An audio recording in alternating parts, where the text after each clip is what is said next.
So basically what we are trying to say is that data has got an incredible amount of power.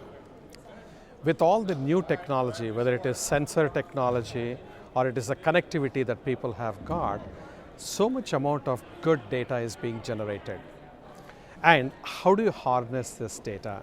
How do you drill down into this data? How do you come up with powerful insights that can be actioned in real time in a contextually appropriate fashion? There are a lot of technologies and it's all a wild mess out there.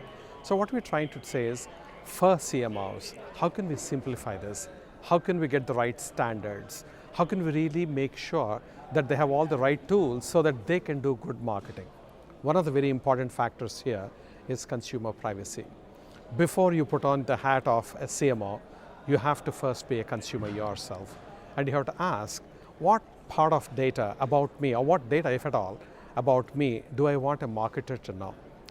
What rights do I want to have? So things like GDPR or the California privacy law, all these are coming, but they're all in a nascent stage. But if you think like a consumer and say, my data is mine, I should have every say in how it is used, and I should know where it is used, I should have an opportunity to opt out and things like that, as a consumer you would want that. Now put the hat of a CMO and then see, that's how I should treat my consumers, respecting their privacy. So for example, at MasterCard, we anonymize entire data. And number two, we also aggregate data. So with the result of which what happens is, we do not know who is making the purchases or what exactly they are purchasing. So that gives a good amount of distance and it gives a level of safety and security for the consumer as it pertains to their privacy. So tomorrow what we are talking about is respect the privacy of the consumer. That is paramount. And number two, even within the realms of that first factor, we need to make sure that marketers are enabled with fantastic technologies. They need to be educated. They need to be empowered to be able to link various databases in an appropriate way and bring about insights. Particularly with the advent of artificial intelligence, there is a tremendous amount of analysis that can go in, which wasn't possible in the past. And what we are trying to say is that today AI is highly democratized already. Data analytics is highly democratized. So bring it to the marketers. So tell us what AI will bring in, sort of a tangible sense, perhaps to MasterCard. So for example, when you look at real life analytics, which are done by human beings and for some basic algorithms, you try to detect patterns, you try to find out variances and so on. Now AI has got this unique capability of not only looking at number data, but it can also look at non-numeric data. It can look at pictures. It can look at a whole bunch of other ways that you can actually understand consumers better. That is not verbalized, nor is it expressed in a quantified fashion till now. AI has got the power to be able to actually look at the non-verbal and non-quantitative data, which is amazingly powerful. That gives you a deeper level of understanding of consumers like you never had before. And again, I would like to caution, saying that this is completely within the realms of respecting consumers' privacy first and foremost. That is sacred. And about data and first-party data, MasterCard has a rich database, of course. What role does data play as far as media investment, or does it at all? Or what are some opportunities for companies, in your opinion? So MasterCard, it is true, has got a lot of data. As people are spending on their cards, the data is moving over our rails.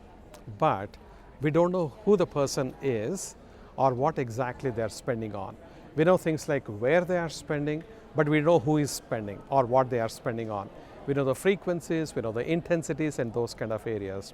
So today, for example, if I'm launching a new campaign or a new product, I'm easily able to correlate, saying that I have run my campaign in this particular geography at this particular time.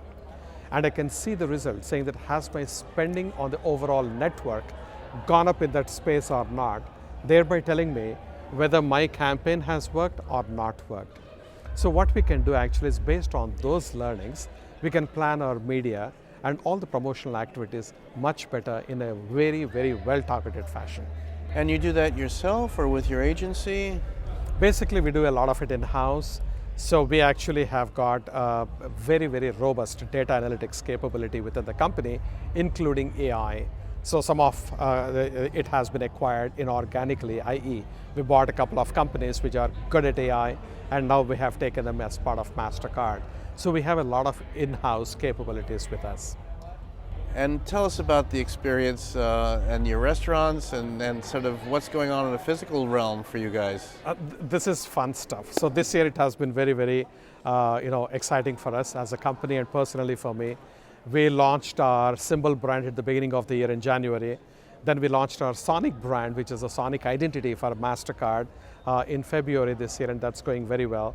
And the latest one is where we are trying to make Priceless very tangible, which means give you experiences that are truly priceless, that you can touch and feel and sense. And we call it multi-sensory marketing, right? So what we have done as a part of it is, we said so far we are engaging two senses, the sound and the sight. Can we also engage your taste and get you connected to the MasterCard brand? So we started 5 restaurants this year already, 4 of them in Manhattan, and 1 of them is in Rome in the international airport. So let me just tell you about the restaurants in Manhattan. So in Tribeca, we have taken a space where we are creating phenomenal restaurant experiences, culinary experiences from around the world. One of the best restaurants in the world is called The Rock. It's literally on a rock in the middle of the sea off the coast of Zanzibar in Tanzania. Very exotic location.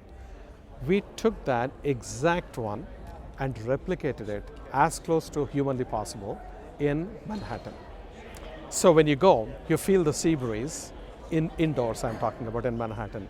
You get the same scents, and when you're walking on a boardwalk, and then you get into the hut, and then there you are having exactly the same views as what you have in Zanzibar in the original rock. We use the same dishes, the same menu, the same utensils, and people even speak Swahili.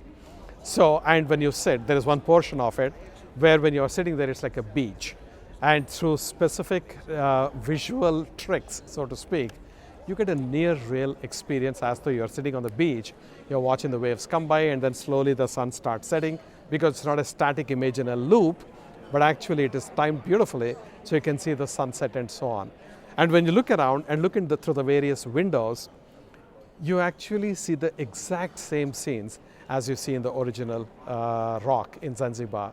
So this is what it's called, The Rock, and this whole collective of 4 restaurants we have launched in Manhattan is called Priceless, the Culinary Collective. So we got 4 of these restaurants, different types, and we'll be hopefully embarking on this journey even more aggressively and launch many more restaurants around the world.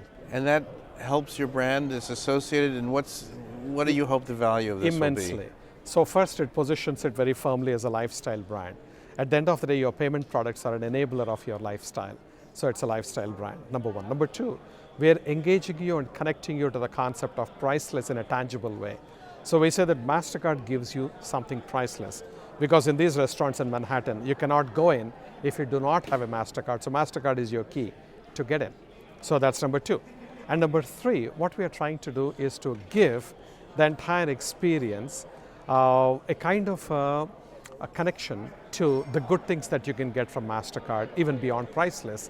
So it's a positive association, interpretation of priceless, leaving you with a fantastic memory, so that hopefully you will continue to use MasterCard, prefer MasterCard over anybody else there. And also, just along the same veins, what we are now doing is, day after tomorrow, actually, we are launching macarons, which have been crafted by Ladure. So we call it the taste of Priceless. So these are 2 macarons, one red and one yellow color, surprise, surprise. And these are in a beautiful packing, 6 of them. They cost $21 on priceless.com, and once you order, you can pick them up from the Ladure store in Soho, because these macarons, they're highly, highly perishable. So when you buy them, you eat them. So you cannot sort of store them and so on. So we're actually creating this, and this is our first taste of Priceless, so to speak, that we are launching day after tomorrow. So very excited about that.